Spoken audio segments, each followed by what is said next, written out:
How do you hide from the police in a city of 2 million people? You don't hide. You turn the city itself into your eyes.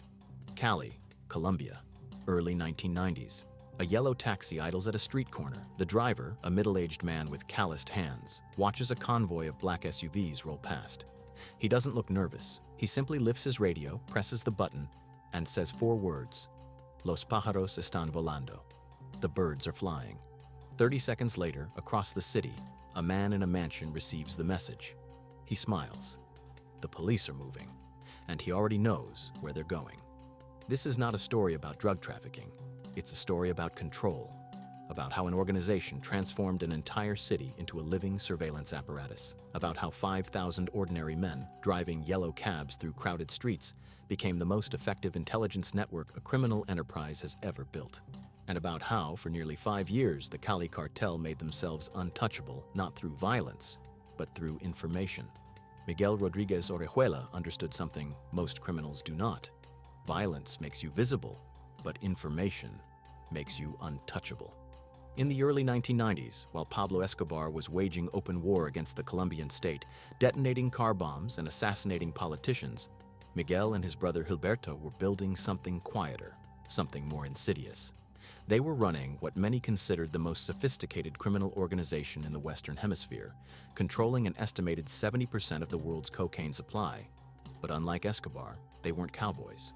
They were corporate executives, and they thought like intelligence officers. The Rodriguez Orejuela brothers, along with their partner José Santa Cruz Londoño, had built the Cali Cartel on a foundation of systematic infiltration. They bribed judges, politicians, military officers, and police commanders. They owned legitimate businesses, invested in real estate, and moved through Cali's social elite with impunity. They understood that the greatest threat to their empire wasn't rival cartels or even the Colombian military. It was information asymmetry. The moment the authorities knew more than they did, the moment law enforcement could move without being detected, their entire operation would collapse. And so they asked themselves a question. How do you achieve total situational awareness in a city of 2 million people? The answer arrived in the form of thousands of struggling taxi drivers. To understand why the taxi network emerged, you have to understand the pressure the Cali Cartel was under in the early 1990s. Pablo Escobar's death in December 1993 had sent shockwaves through Colombia's criminal underworld. The message from the Colombian government and the United States was clear. We can find you, and we can kill you.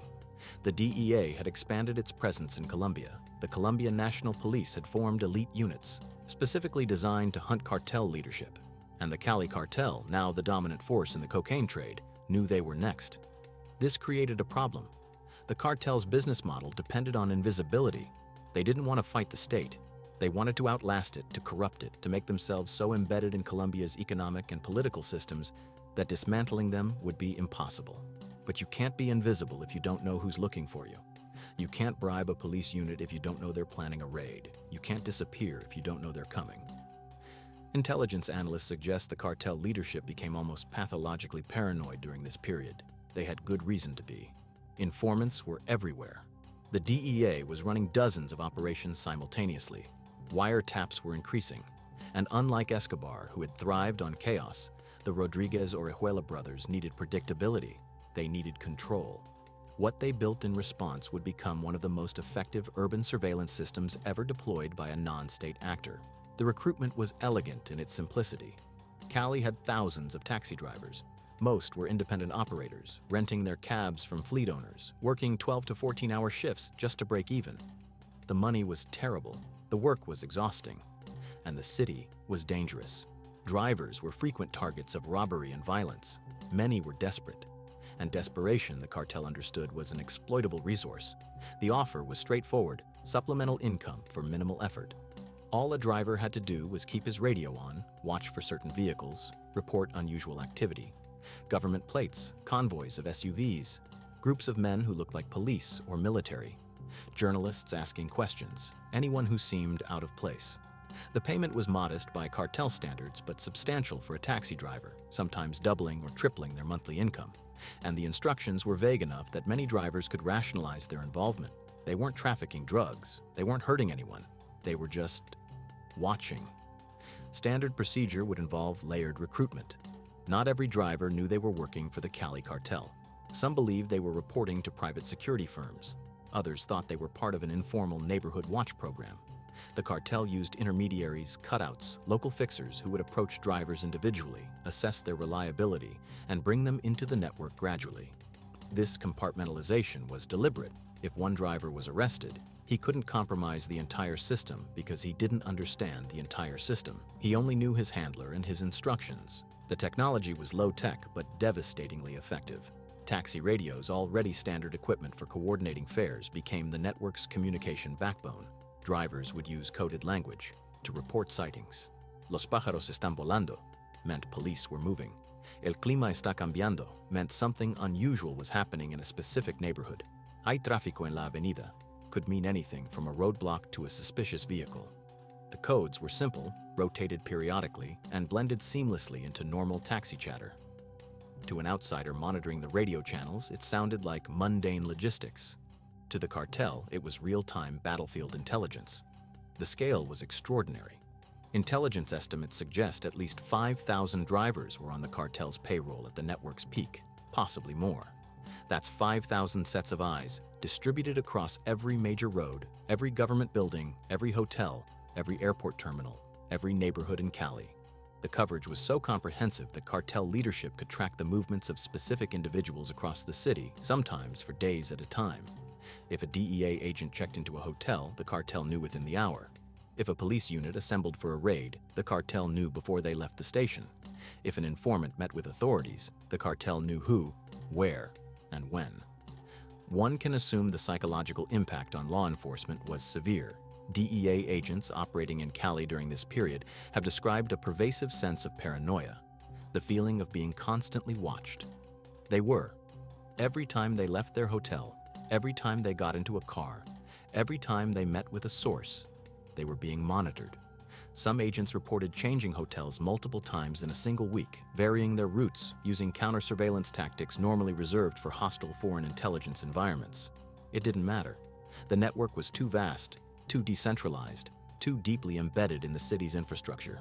The operational paralysis was real. Raids that should have succeeded failed because targets were warned minutes before police arrived. Safe houses were evacuated before they could be raided. Informants who agreed to cooperate would suddenly recant or disappear.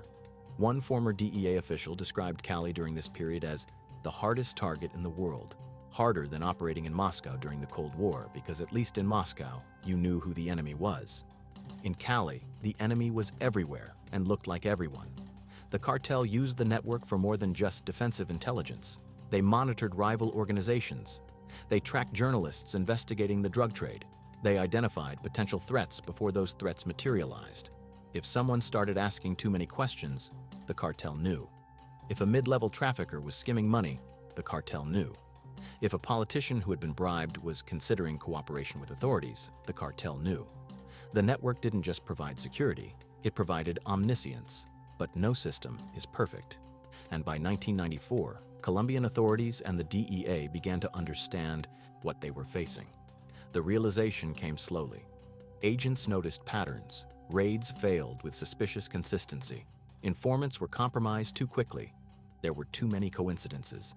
And then, gradually, investigators began to piece together the taxi network's existence. The response was methodical. The Colombian National Police's search block, the elite unit responsible for hunting cartel leadership, adapted their tactics. They began intercepting cartel radio communications, mapping the network structure, identifying key nodes. They started recruiting drivers as double agents, offering protection and money in exchange for information. Some drivers, realizing the cartel's power was waning, cooperated. Others were coerced. The network, which had seemed impenetrable, began to fracture. The infiltration game became mutual. Just as the cartel had penetrated law enforcement began penetrating the cartel. Drivers who had once reported police movements were now reporting cartel movements. The intelligence flow reversed, and the Rodriguez-Orejuela brothers, who had built their empire on information dominance, suddenly found themselves fighting blind. The arrests came quickly after that. Gilberto Rodriguez-Orejuela was captured in June 1995, found hiding in a secret compartment in a Cali apartment. Miguel Rodriguez-Orejuela was arrested 2 months later in August. Jose Santa Cruz Londoño escaped briefly, but was killed in a police shootout in 1996. The Cali Cartel, which had seemed invincible, collapsed within 18 months once its leadership was removed, and with it, the taxi network dissolved. What happened to the 5,000 drivers is less clear. Some were arrested, charged with conspiracy or aiding a criminal organization. Most were not. Prosecuting thousands of low-level informants would have been logistically impossible and politically unpopular. Many simply returned to driving taxis, their brief involvement with the cartel becoming a secret they carried quietly. Others were killed, caught in the violent reshuffling that followed the cartel's collapse as rival factions fought over territory and drug routes. Some disappeared entirely, swallowed by Colombia's endless cycle of violence and poverty. The question of complicity is uncomfortable. Were these men criminals or victims? They provided intelligence to a murderous organization responsible for thousands of deaths, for the corruption of Colombia's institutions, for flooding American cities with cocaine. But they were also economically desperate, offered money they couldn't refuse, operating in a context where refusing the cartel's offer could mean death. Moral clarity is difficult when survival is the primary calculus. The legacy of the taxi network extends beyond Cali. It demonstrated a principle that criminal organizations around the world have since adopted: that surveillance doesn't require advanced technology or state resources. It requires scale, redundancy, and the weaponization of ordinary infrastructure. The same model has appeared in various forms in Mexico, in Brazil, in American cities where gangs use lookouts and street-level informants to monitor police activity. The tools change. The principle remains. The Cali cartel believed they had built a perfect system. They believed that by turning the city into a panopticon under their control, they could make themselves immune to capture. They were wrong. The network bought them time, perhaps years, but it didn't buy them survival. In the end, they fell the same way every cartel falls: betrayal, infiltration, the eventual exhaustion of bribes and leverage and fear.